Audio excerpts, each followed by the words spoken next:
പാക് അധിനിവേശ ജമ്മു കശ്മീരിൽ നടക്കുന്ന കടുത്ത മനുഷ്യാവകാശ ലംഘനങ്ങളിൽ പാകിസ്ഥാനെ അന്താരാഷ്ട്ര സമൂഹം വിചാരണ ചെയ്യണമെന്ന് ഇന്ത്യ.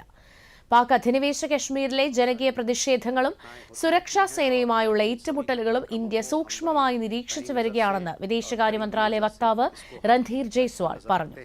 കഴിഞ്ഞ മാസങ്ങളിൽ നടന്ന ആക്രമണങ്ങളിൽ 90-ലധികം ആളുകൾ കൊല്ലപ്പെടുകയും നിരവധി പേർക്ക് പരിക്കേൽക്കുകയും ചെയ്തിട്ടുണ്ടെന്നും അദ്ദേഹം പറഞ്ഞു. മനുഷ്യാവകാശങ്ങൾ സംരക്ഷിക്കുന്നതിൽ പാകിസ്ഥാൻ നേരിടുന്ന പരാജയമാണിത് വ്യക്തമാക്കുന്നതെന്നും വിഷയം അന്താരാഷ്ട്ര തലത്തിൽ കൂടുതൽ ശ്രദ്ധ നേടേണ്ടതുണ്ടെന്നും വിദേശകാര്യ മന്ത്രാലയം വ്യക്തമാക്കി. मानवाधिकार का जहाँ तक बात आती है और लोगों के उनके मानवाधिकार के पक्ष को गारंटी करने की बात आती है, उसमें पाकिस्तान को बहुत कुछ करना है।